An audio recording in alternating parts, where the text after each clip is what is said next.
So good afternoon, everyone, and welcome to the March month of Tech Talk series. Today we have our guest speaker, Mr. Ramakrishnan TS, who is going to deliver the Tech Talk. So I'll just give you a brief intro about Ramakrishnan sir, and then I will hand this over to sir to take this over the session. So Mr. Ramakrishnan TS is a railway and infra expert, public policy analyst, public finance analyst, and a consultant in transport infrastructure and PPP. Okay, he's completed his doctorate from IIM Ahmedabad in management with public systems and specializations. After he has done his masters in electronics and communication engineering from Puducherry University. Okay, he has carried out more than a dozen projects in railway and semi-high speed rail, metro, road, integrated mobility strategy, and promotion of e-vehicles. Okay, he has written more than 120 articles in various English newspapers on strategy and reforms in railways, railway passenger transport, pricing, railway freight transport, railway finances, and also he has wrote more than 80 articles in Tamil. Okay. uh, Mr. Ramakrishnan TS has also participated in TV discussions and panel discussions on strategy and reforms in railways. So there are a lot of experience that Mr. Ramakrishnan TS holds. So without any further delay, I would hand this over to Ramakrishnan sir. From here, you can take this forward. Basically, this is discussion is going to be you sharing, and then in the last you may allow some time for the Q&A, sir. Okay, Yeah, certainly. great. Fine. So I'll be giving a presentation, but in the meanwhile, as Mahendranath has told, we can have a question and answer session at the end. But in the meanwhile, whenever you have any serious doubts during the presentation, you can also stop me and then put questions. Anyhow, I'll at least allocate some 20 minutes for question and answer session, so that let it be more interactive than being a monologue from my end. So that's what I wanted to, emphasize on this presentation. Fine. So I'll share my presentation. So the topic that has been given to me by BARSYL is consulting opportunities, global consulting opportunities for BARSYL. And this is where actually I'm going to share now actually my presentation. Let us have a interactive session on consulting opportunities in railway sector across the globe.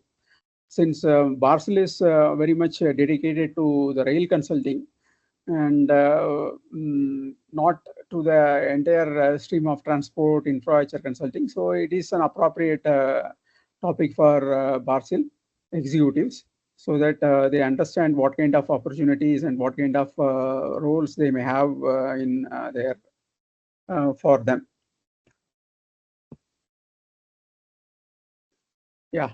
So if at all we look at the global intercity passenger and freight traffic by rail, it's very it's a bit shocking to see that the global intercity passenger traffic modal share is only 8%. That means at the world level, at the global level, it is just 8%. So 92% of the travel happens by the people. Intercity travel, I'm sorry, talking about. Forget about intracity. Intracity is again dominated more by cars and then road transport. Although metros are there, metros have never gained more than 20% or 15% of the total modal share. So comparing to that, we can see that the passenger traffic modal share is only 8%. So 92% of the intercity passengers are traveling by other modes. The same thing holds good for freight traffic also at the global level. I'm talking about the global level, not at the, it considers all the countries that are there, and it has been roughly estimated by UAC, International Union of Railways, and from there actually I have collected this data. Similarly, if you look at the global freight traffic, again, it's only 8%. 92% is done by various other modes. For example, trucks. Trucks are the major source of freight transport. Then sea routes also there, coastal shipping, and in Europe and all, since I mean the freight traffic also happens through sea between one country to the other country, and even in India we can have coastal shipping in the southern India. It may not be possible in the northern India. For example, we can have a coastal shipping between Kolkata and Chennai for transporting I mean freight goods. So similarly from Mumbai to say Cochin or whatever it may be. So that also is possible. So, or it can be partly sea and then partly by road or partly by rail. So it can be a combination of multimodal transport for freight. So the world has understood the environmental benefit of rail transport. And I mean, the world has understood only in the last 20 years, not before that. Although the topic of global warming and then the climate change has taken the center stage only in the last 20 years or 25 years of our global discussions. Before that, it was not considered as seriously as now it has been considered. So there are countries which are showing a lot of interest in reducing their carbon emissions. And the first thing that they always prefer to have lesser carbon emission is to move towards rail transport. When I say rail transport, it may be by freight as well as by, I mean, by passenger transport, both for passenger transport as well as freight transport. So if at all we imagine, if at all we see, if at all we assume that the freight passenger transport modal share should reach 25% from the current 8% at the global level, then the existing network of rail network, whether it is conventional rail or whether it is high-speed rail, semi-speed rail, whatever it may be, they have to triple. So at least they have to triple. So there is a great opportunity, and this can't be done for another 200 years. It has to be done in the next 30 years of time. Now it is 25. So by 2050, 55, we should have, I mean, the global, because otherwise the global warming will become unbearable, and then we may have to face the consequences of global warming. So it has to be all done on war footing in the next 30 years. The same thing holds good for freight transport, because freight transport can reach even 50% of the total modal share. And then in that case, what we require is we require almost 6 times that of the current railway transport infrastructure. So if at all we look at the net value, assuming that both freight and passenger are reaching at the desired level, then it should grow at 4.5 times that of what we have. That means whatever we have developed, the rail network, whatever we have developed by 2025, up to 2025, imagine that if the network, if I consider that rail network as X, then in the next 30 years, we need to develop 4.5x of this network. So there is a great opportunity for opportunity.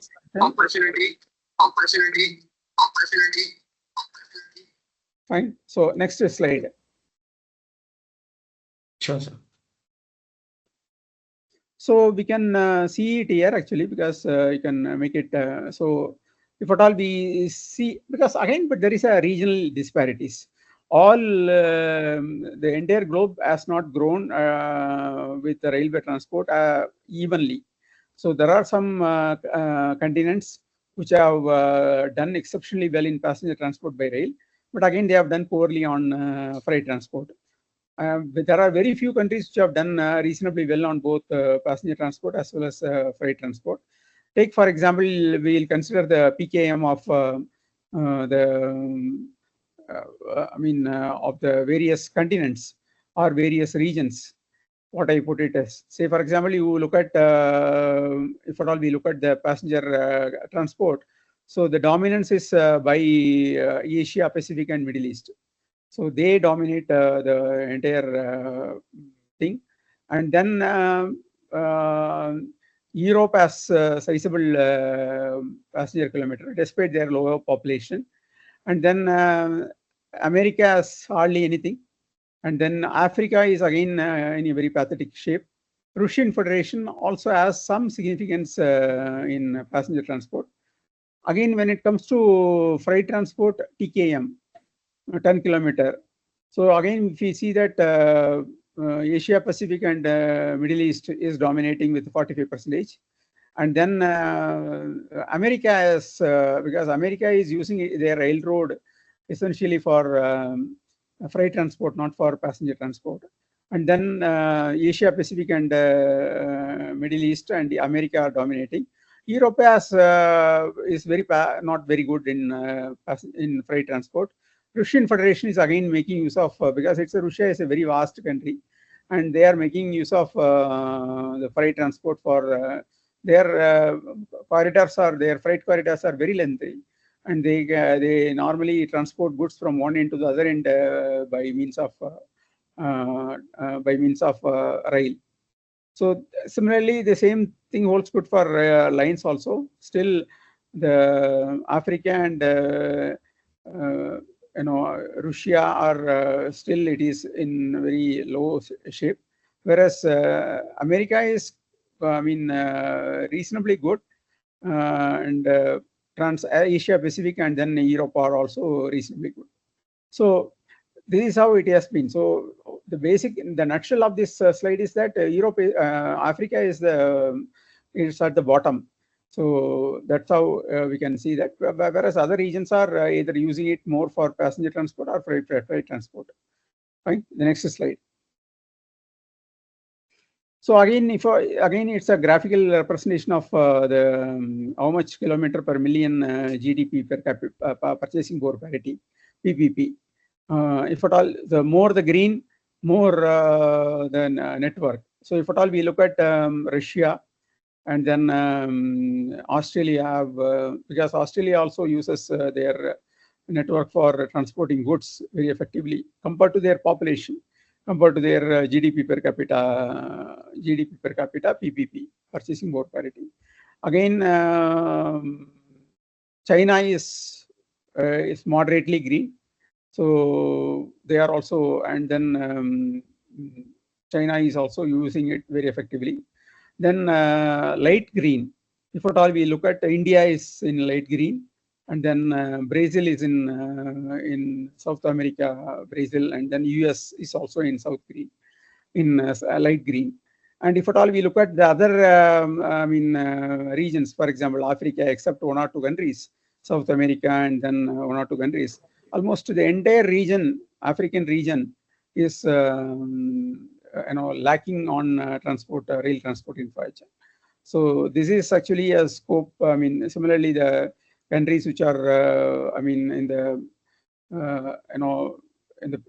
we call it a Pacific Ocean countries, they are also, not having enough rail network. Right? Okay, please move to the next slide. So this is what I said, regional disparities. So Asia Pacific, 72.3% of the global freight traffic, and then 72.3 and then 44.9 of global passenger and freight traffic. So that's how it is. And similarly, Europe is also okay, fine, 19.2. They are dominant in in passenger transport, but very poor in freight transport. Russian Federation is evenly poised. America is again more into freight transport than into passenger transport. Africa is, as I said, it is at the bottom of the league. Both passenger transport and freight transport are at single digit, 2.1% and then 1.3%. Okay, please move. So now we'll come to, so we have understood how the world is, world railway infrastructure is, right now available. And then based on which actually we can see what kind of opportunities that BARSYL could, explore. Although I'm not going to be very specific on the consulting opportunities, but I'll be giving a broad overview of what kind of, approach BARSYL could take it for their, future consulting opportunities. The first and foremost thing is we need to, because I would like to, look at it at, from the SWOT analysis, where we look at strength, weakness, opportunities, and threats. So strength is always the strength of the BARSYL, not of the strength of the industry or anything for that matter. And then weakness is again it is up to the BARSYL to decide what kind of weakness they have and then how they want to overcome it. Whereas the opportunities and threats are external to the BARSYL ecosystem. So we need to look at it. So we have it's a dedicated rail consultancy group. So BARSYL is unlike many other consulting companies which are having their foot in almost everything. They do transport, they do infrastructure, they do health services, they do everything. They do policy dimensions. They do multiple things. Whereas the BARSYL is dedicated because it is a Balaji railroad system, which is now actually named as BARSYL. So essentially, they are more into focused on rail transport, and it is, in one sense, it is very good because spreading too thin across various sectors may not be a good idea, given the fact that there is so much opportunity available in the railway sector. Then they have 850 completed projects, which is like a very strong backbone they have, because whenever they quote for any project, this kind of experience matters a lot, especially in securing marks for your past experience and then past turnover. Then in-house railway professionals, more than 150 in-house railway professionals. So it is hardly to come in any other consulting firm. Most of the times, the consulting firms have only one partner under whom some 10, 20 people will be working. And whenever they want to bid for a project, they hire people from outside. So that's how it is. So it is always, better to have in-house professionals, and BARSYL has in-house professionals. And their presence is in 19 countries. So it's across, various continents. It is not related to, restricted to one region or one continent.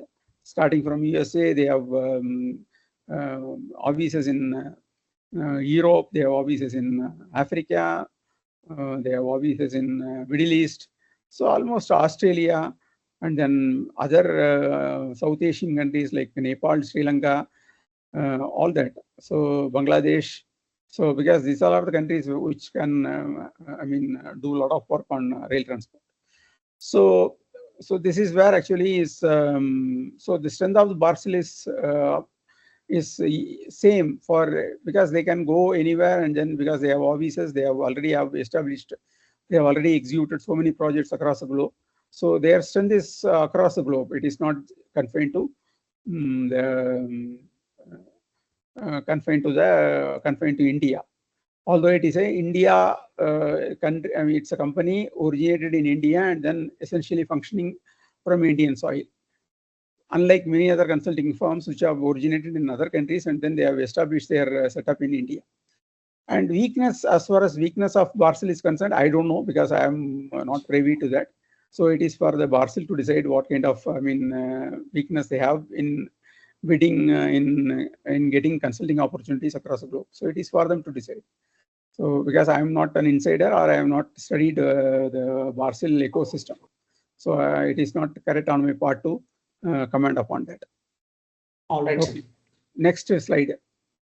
Opportunities for rail consulting in India, because we will start with the India, because India is happening. India is growing at more than 6% GDP growth rate, and the Indian government has been allocating 2.5 lakh crores every year for railway projects. And then India is planning to develop high-speed rail. India is aiming to develop at least 4,000 to 5,000 kilometers of rail transport, additional tracks in every year, and they wanted to upgrade their signal systems. India is also expanding their metro network very aggressively. Now, regional network is also gaining popularity in various states. For example, in the recent budget, Tamil Nadu government has announced that they wanted to construct, they wanted to do a pre-feasibility study or feasibility study for 3 RRTS corridors, regional rail, regional rapid transit system, in line with Delhi RRTS. So India is happening, and India is growing. And our intercity passenger rail transport share, if at all we look at it, is just 5%. Who said that? I only said that because I have in one of my recent report, I've estimated thoroughly what is the model share of rail transport in India. It is only 5% in passenger transport, whereas in the case of freight transport, it is around 25%. And we know that 1/3 of the total rail network in India is used for freight transport, and 2/3 is used for passenger transport. I mean, that is how the whole utilization of the network is happening, because it's a mixed traffic routes. All the routes are mixed traffic routes except the dedicated freight corridors. Otherwise, every route is a mixed traffic route. So we need to develop at least 3 and 3.66 times that of the existing network. In the next 25-30 years, we are aiming for Viksit Bharat. So that means we need to achieve it in the next 20-25 years, 3.66 times that of what we have. Suppose we have around 1 lakh kilometer, 1 lakh track kilometer of railway lines in India right now. We need to develop it to, 4.66 lakh kilometers. So that is what we are saying. Alternatively, if India decides to develop a high-speed rail, then high-speed rail also can bring more capacity than the conventional rail. So again, I have estimated in my recent report that it has 5,000. It is equivalent to 5 times. That means if at all we develop 10,000 kilometers route kilometers of HSR, it is equivalent to 50,000 route kilometer of conventional rail. So that's how actually, because it's very concentrated, and then it can run more trains on a given time. Next slide. So this is the opportunity, strength and weakness already we have seen. So what are the threats that are there in consulting opportunities in India? First thing is road network has been expanding much faster than rail network. Despite all the push given by the government and all the push given by the policy experts that rail should be prioritized, it is easy to construct roads because we have already learned a lot about how to do it on with attracting private investments for the last 25 years, because we have started our National Highway Development Program in 1998 when Vajpayee was the Prime Minister. So we have already mastered the art of constructing roads. So it's a known path. It's a beaten path. Whereas rail development on a large scale is still it is a new path for Indian government as well as for our bureaucracy. So they prefer that. Then huge investments in greenfield and brownfield airports. We are going to have the second airport in Delhi. So many other airports are also going to be. Bangalore is assessing whether they can have another airport in the south of Bangalore. Chennai is looking for another airport. So almost every city is looking for a new airport. Andhra Pradesh will have a new airport apart from Hyderabad airport. So there will be, again, with Udan scheme, there are many airports that are coming up in India. And they are also upgraded to facilitate commercial flight operations. So this is the problem. And then all the government is spending a lot of money on rail transport. That is not enough. And beyond this, they can't allocate from the budgetary resources because budget is limited. And then they also have to spend on other compulsive needs. There are many other sectors which also require substantial investment. So poor PPP framework, because without PPP framework, we can't introduce we can't create a lot of consulting opportunities. Because only when we are ready to implement it in PPP framework, then we can ask more and companies to carry out more consulting assignments, like whether it is the consulting assignments for the feasibility study, or it is a detailed project report, or for that matter, maintenance, general maintenance contract. Because so much activity should happen. Only when so much activity should happen, then there will be so much activity for consulting companies also. And then time overrun and cost overrun is very common in Indian railway projects compared to road projects, and that is delaying the projects. So when one project is stuck, the government will not show interest in executing the next project. So only when the projects in the pipeline are executed fast, the consulting companies also will get enough opportunity to carry out new studies on new projects. So, for example, dedicated freight corridor, we have two dedicated freight corridor we have executed. Then the consulting, the DPR for the next 3 corridors have been already placed before the government. There is no decision on that. So now, what will be the next set of dedicated freight corridors? Because we also need some more dedicated freight corridors. And consulting, first it should be feasibility study and then DPR. So there are series of studies that needs to be carried out. So, but again, unless otherwise the second set of DFCs are being executed, the government will not show interest on developing new consulting opportunities. Then many multinational and rail consulting firms, so many multinational companies have come in, DB, RINA.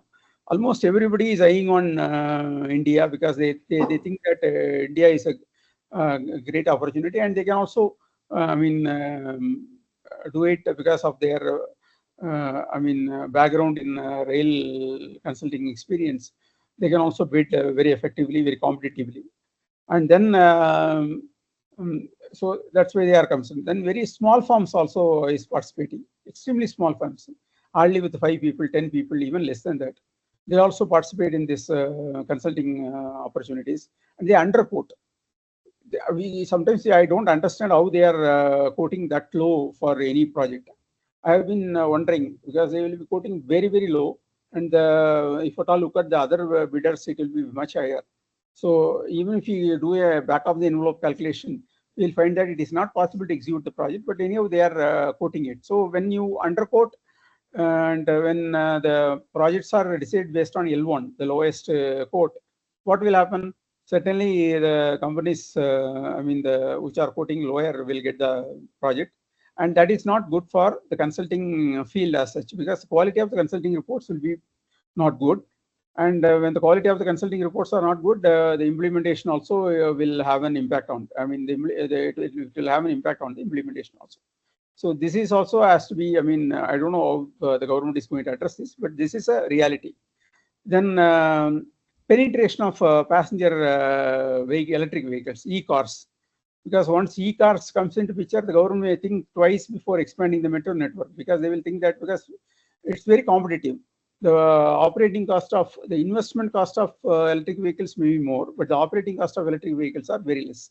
So certainly the government will prefer to whenever a person has a choice between electric vehicle and metro, he may prefer electric vehicle because he has already invested in the electric vehicle. So it's a sunk cost. It's already gone. So now if he uses it, it will come to very small amount, whereas the metro may charge around 3 rupees, 4 rupees per kilometer, whereas the cost of his travel will be only 50 paise, 75 paise. So that is another thing. Then freight electric vehicles are also, in the developmental stage, trucks and other things. So when the trucks are becoming electric trucks, certainly the competition between rail transport and then truck transport will become very severe. So and freight electric vehicles may give a very tough fight with the rail transport, and that will be then the question of whether to develop additional railway lines for freight transport will be a question. Of course, there are long-term problems associated with electric vehicles. For example, after 7 years or 8 years of battery usage, what are we going to do with the battery? So right now, it is not there in the horizon of the policymakers or even the technocrats.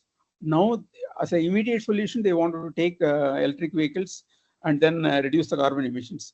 But after 7 years, 8 years, when you want to replace all the batteries, a set of batteries have to be replaced. What are you going to do with that batteries? Because it can create a huge solid waste, and the solid waste is not like our normal waste, because it's not a biodegradable waste. It is going to be a waste that can contaminate water, it can contaminate land, it can contaminate the environment. So, but again, that is a larger scenario. And unfortunately, even if at all we calculate the cost involved in disposing that batteries, it will become much more, electric vehicles will become much more costlier than rail transport. But again, there is no clear focus on how to do it. The next slide. Then consulting opportunities in Asia Pacific, if at all we look at, this is the dominant, this is an area where actually already rail traffic is dominant, both in passenger transport as well as freight transport. But there are, even within that, there are countries which are having low rail network. For example, Afghanistan, Middle East countries, Qatar, UAE and all, then Tajikistan, Armenia. I'm seeing a lot of such opportunities in ADB website. especially with reference to Armenia, Tajikistan, Bangladesh, Sri Lanka, Vietnam. So these all are the countries where actually there is enough scope for rail consulting. And of course, there are some countries which which is very difficult to execute, carry out these consulting opportunities. For example, Afghanistan. We know the condition of Afghanistan. We cannot send our executives and professionals to Afghanistan and endanger their life. So that's also a difficulty we have. So only if it is a war inflicted zones, or if it is a conflict inflicted zones, it is difficult to quote. Although there may not be enough people to quote for this particular project, still it is very it will be endangering the lives of the people. So, and people also may not show interest to go there. And even if we send them, if something goes wrong, then it will become a very big issue for us. Then Asian Development Bank is aggressively promoting the railway projects, especially in countries where they are very, where it is where the rail network is extremely poor. So instead of concentrating on Asia Pacific, it is better to concentrate on specific countries. Which is anyhow, we will get to know about it from the ADB and other World Bank and other websites whenever they give whenever they invite tenders for that. We know the countries where actually the ADB has been focusing, and then where these rail projects are, have to start and have to get executed. So this is how the consulting opportunities for Asia Pacific. Please move to the next one. Consulting opportunities Europe. This is a bit difficult. It is a different ball game, because Europe is a very advanced nation when it comes to rail network.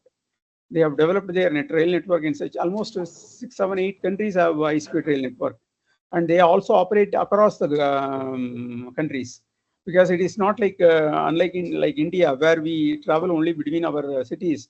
In Europe, people travel between the countries, because one city will be in Amsterdam will be in one country, and London will be in another country, Paris will be in one country, London will be in another country. So the network is always so we can't take the European countries in isolation. We have to look at Europe as a union, not as a, because the travel is like that, and their focus is mainly on passenger transport for to when it comes to using rails, and whereas when it comes to freight transport, it has a very limited role. Rail has a very limited role, whereas the focus is more on sea as well as road. And there is an attempt to connect 39 destinations of Europe by high-speed rail. This is they are aiming at already there are connections, but they wanted to see that the seamless connectivity, because they use the standard gauge all across the system. Maybe Spain is having a different gauge for their local network. Otherwise, by and large, the network is standard gauge. So they wanted to connect 39 destinations in Europe. And these 39 destinations, they are aiming for 2040, this one. And they are very aggressive in promoting rail, because they wanted to contribute significantly to the environmental improvement. So that is what their aim is. Unlike USA, does not want to cooperate on environmental degradation, environmental upgradation, whereas Europe is very much showing interest. And so this is what it is.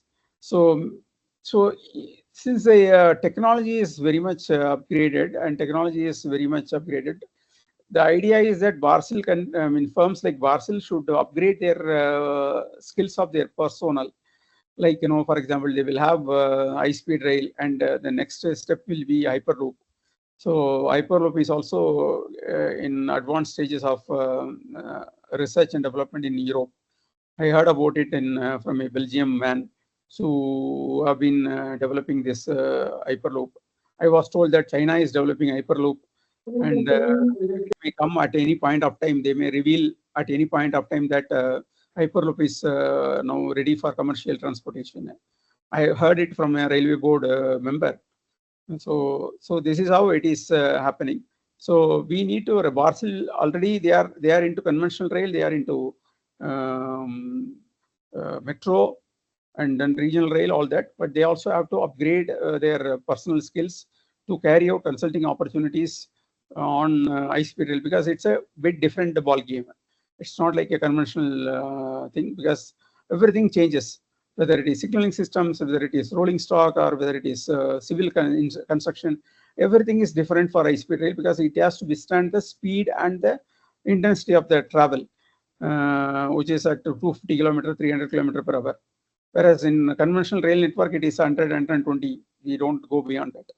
So, and there is, as I said, there is a big mismatch between Indian network and then European network, because European network is very much advanced, whereas Indian network is, far below them. Almost 30 years difference, 30, 40 years difference between Indian railway systems and European railway systems. So if BARSYL has carried out more Indian projects, they need to upgrade themselves to the level of, to take up European consulting opportunities. So they need to they need to, train their staff with the latest technologies and all, so that they understand the larger dimensions. They also have an institute, BARSYL has an institute for transport. So they can also use that as an opportunity for carrying out, training program for their in-house personnel, apart from giving it for other executives. Next slide. Then Africa is actually, it's a gold mine for us actually, because their network, their technology are very much lower than what we have, except South Africa. Otherwise, by and large, their network and their operations are very poor. And if at all we give any consulting report to them, they will happily receive it and then happily execute it. Similarly, when it comes to exporting our rail equipment to them, for example, locomotives, or for that matter, railway coaches, they find it very fascinating, because their network is very poor, and their network is very limited, and their operations are also very much restricted by poor technology. So there is a gold mine. And I also wanted to say that the next developmental phase will start from Africa. It may not happen in the next 10, 15 years, because Asia, this is now actually the first half of the 21st century belongs to Asia. When I say Asia, I'm essentially referring to China and India. So by up to 2050, China, India will be dominating the world scenario in terms of global economic growth. But after 2050, India might have reached their saturation in development. We'll have enough of everything. So the growth will be very minimal, like what is happening in Japan. Japan is not growing; it is just stagnating, because that is why they are trying to invest in other countries like India on rail network or any other systems, because there is not enough population. There is no need for additional infrastructure facilities there. So they are almost stagnating, and their growth is almost less than 1%, or 1%, 1.5%. So whereas Europe, this Africa has a very bright potential after 2050. So even before that itself, they may start exploring the opportunities. And whatever we provide in terms of consulting reports, and then in terms of equipment exports, they'll be happy to receive it. So African Development Bank is exclusively developed for this, and they are promoting very aggressively this rail network, because they know that Africa is in a very bad shape. So this is an area, Africa as an area where actually BARSYL may have to very much concentrate. They should not miss any opportunity when it comes to tender. I don't know about the financial details of how much they pay for the experts, how much they pay for the consulting firms. I'm not sure about that, but certainly it's this is an area where actually BARSYL should go all out in, and there is a fair chance of getting the projects, because the competition will be relatively less, because they don't look for high-end technologies. They look for reasonably good technologies like what we have in India. Next slide. Then consulting opportunities in America is actually, it's a big difficult. Although you have an office in America, because there are issues with reference. There are other economic and political issues associated with America. They still use rail network for freight transport, but when it comes to transporting people by rail, it's I don't think America will move very fast in this direction. Although there are some initiation on high-speed rail in America, it may not actually, they may not, because the lobbying of airlines as well as automobile industry is very strong in there actually. And now with Trump as the president, they wanted to concentrate more on using the conventional fossil fuel. That means petrol and diesel for their automobiles, not ready to move even to the electric vehicles. So that is how they look at it. Although electric Telsa and other companies are there from US, but their focus is more on retaining the existing model. So and they are because, and moreover, it is also a highly it's a less populated country. I mean, less population density country. People are living sparsely across various places. A country can have a good rail network for passenger transport only when people live in large numbers in smaller places. For example, when we connect all the major cities in India, whether it is Delhi, Mumbai, Calcutta, Chennai, Hyderabad, Bangalore, Ahmedabad, they are all very highly, people are living in high density. So there will be enough passengers for the rail transport to carry them. Whereas in US, it is highly, and moreover, the country is also very large. One end to the other end may be around 5,000, 4,500 kilometers. So certainly the rail network, even if high-speed rail network, cannot cover it more than in less than 10 hours. So 10, 12 hours. So people may prefer air, which can take only 4 hours, 4.5 hours. So the consulting opportunities are very much restricted in America for any company, and BARSYL is also, it's true for BARSYL also. Please move to the next slide. So then we will see which countries will expand rail network on war footing, and then where from BARSYL will get enough opportunities. So this is a generalized term. So the countries which have low base GDP, that means which are in the developing stage, not in the developed stage, they would like to increase their GDP growth rate. And if at all they want to increase their GDP growth rate, then certainly they need to have a rail network, because the rail network is more competitive than other network. Then very small or very nil rail network, they also will focus on improving their thing, because there is no behavior lock-in. When I say behavior lock-in, what I'm saying is they are neither for this nor for that, because their network is for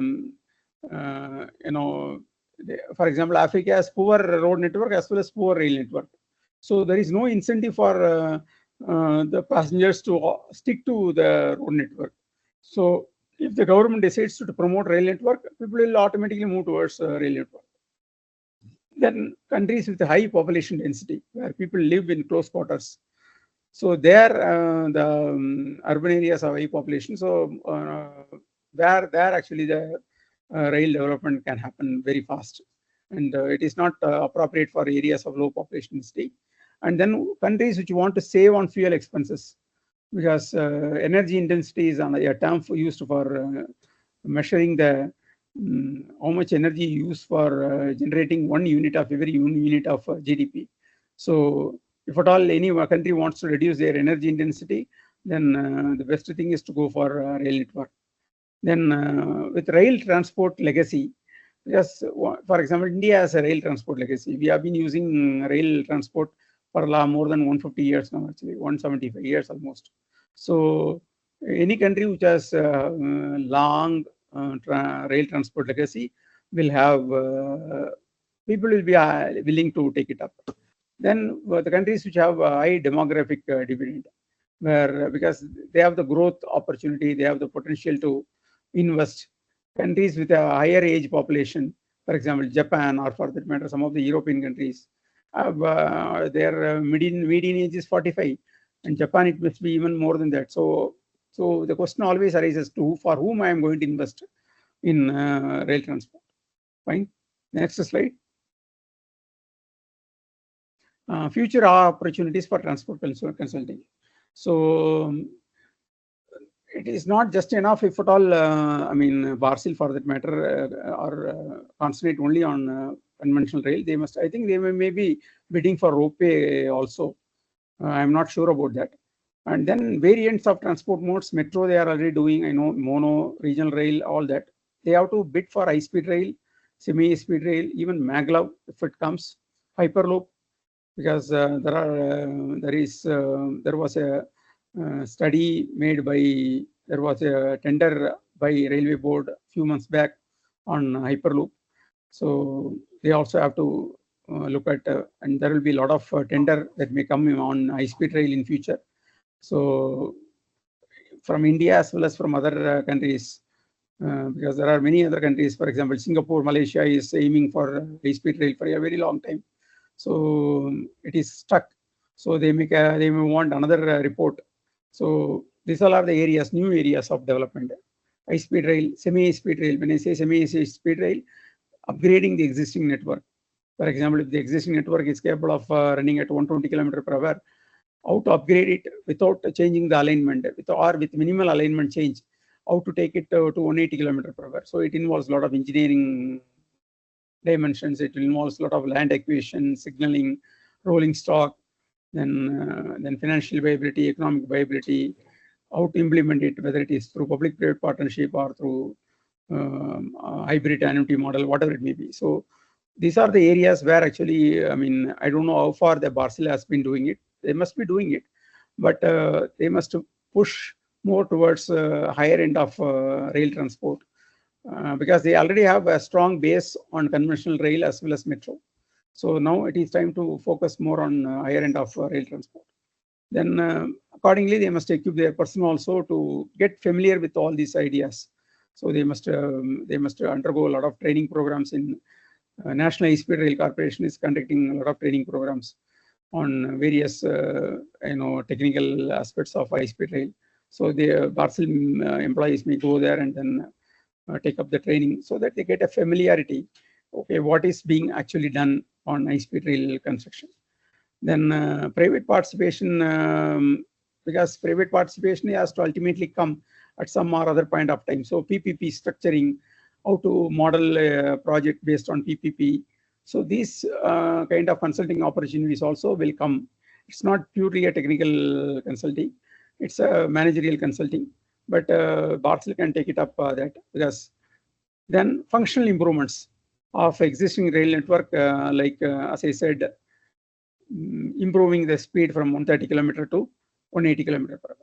So with this, I am closing my presentation. I am stopping my presentation. Now it's time for the question answer session.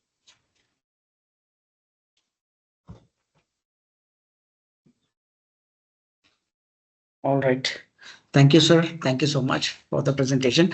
I think we'll open this floor for Q&A now.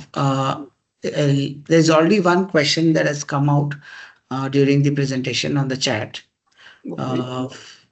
I have one question that is received is from one of our colleague Manvendra. I'll just read out that question. Okay. So Indian Railways is one of the largest railway networks in the world, serving millions of passengers daily. When we compare it with other countries' railways in terms of economic viability and the fare structures, where does India stand? Additionally, with rapid achievements in high-speed rail and privatization and infrastructure modernization, what do you foresee as the future of Indian railways in terms of development and global competitiveness? Yeah, first I'll answer the first question. So you are talking about the fare structure and then other issues with reference to railways, Indian railways compared to the world. So Indian Railway is one of the lowest charging railway infrastructure in the world. They charge very low, actually, even comparing to the purchasing power parity and all. It's very, very low. And essentially, what they do is they try to compensate it by charging more for their freight transport. Say, for example, I'll tell you what it is happening. For every 1 rupee of the money that railways spend, they receive only 55 paise or 50 paise from the passenger. And it's also to be noted that the subsidy is not just going for unreserved general compartments or sleeper compartments. It goes even for 2 AC and 1 AC also. Only 3 AC is somewhat making the break even. That means there is no neither profit nor loss or a small profit. So invariably, railway has been losing heavily on passenger transport, and what they do is they try to compensate it with the freight transport. For example, for every 1 rupee, they get 50 paise in passenger transport. For every 1 rupee they spend on freight transport, they receive around 1.5 to 1.6 rupees. So this is how actually they are. This is a cross subsidization that Indian Railway has been following for so many years. So that's how it has been happening. But again, with if they increase the speed and if they increase the quality of travel by introducing better rolling stock and better facilities, certainly they will be able to raise the fares. You can't raise the fares for the existing conventional network because, for example, we can't afford to increase the fares of unreserved compartment just like that because they are already traveling in a very pathetic condition. So if we increase the fares, then there will be a backlash. So by introducing better travel facilities on board, that means better rolling stock and then better thing, this can be done. And the second question is on the competitiveness of Indian rail industry with reference to global, industry, Yes. especially with the development of high-speed rail and all. See, we are still we are still very lagging when it comes to technological upgradation. India is, because as I said, we are almost 30, 40 years behind countries who have developed. You look at um, Japan. Japan introduced their high-speed rail in 1916 in itself, maybe at a speed of 210 km per hour, but they have introduced. Then France has introduced their TGV in 1980. So Germany also introduced. So most of the countries have introduced high-speed rail before 1990. That means most of the countries means whether it is Germany, whether it is France, or whether it is Spain, Sweden. You take any country, for example, Spain has made very good advancements in with reference to their, their technology. They have gauge adjusted bogies. The bogie will travel in one gauge, and then when it wants to move to the other gauge, it will automatically get expanded or compressed. So these kind of things, and then corrugated coaches, or where actually instead of coach and bogie on the same one coach to one bogie to one coach, they will have a bogie which will be distributed among the two coaches. So they have done a lot of such developments in their countries, and we have to go a long way in that. Our effort in the with reference to the first HSR project is towards that direction, because we don't know the technology. Because unless otherwise we implement the technology, we will not be able to understand the technology. So only when we implement the technology, we'll understand the technology. So not by just getting drawings and all. So with this, and it may take another 10, 15 years or 20 years for India to catch up with the world level. Not before that. Certainly, it is not going to happen in another 5 years. And Great. Thank you so much, sir. Team, anybody has questions? The floor is open. You may ask.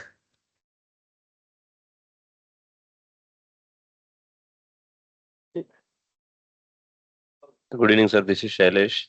yeah, tell me, You just Shailesh. mentioned about the ropeway. Can you just give us the thumb rule figures, or have any? Can you put any the market size in numbers or something like that? What does the ropeway market Ropeway, look like? I mean, I've seen some of the news items. For example, Payani is planning for. I mean, they are already having a ropeway, but they want to develop it. And then I think in one of the Uttarakhand, I think Rishikesh or somewhere they want to develop. So there are Yes. many there are many. I mean, pilgrimage centers which are at the hilltop. So wherever it is, the deity is in the on the hilltop.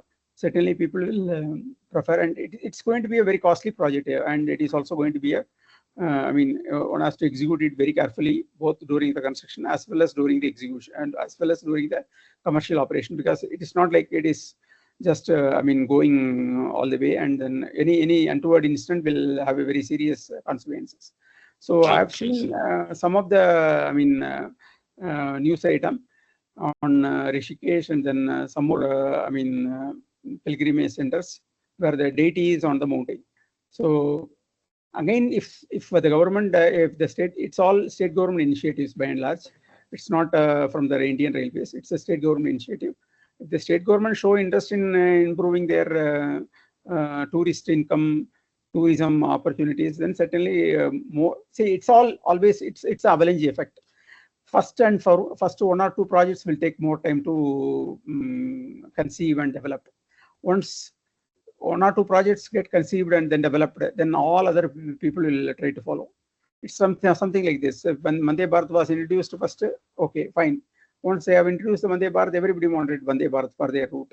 So the same thing holds good for high-speed rail also. If the first project is getting executed, then every state will start asking, everybody will start asking for high-speed rail in their region. So it's always the first mover is a painful mover, and then after that things will move. I mean, smoothly. Yeah.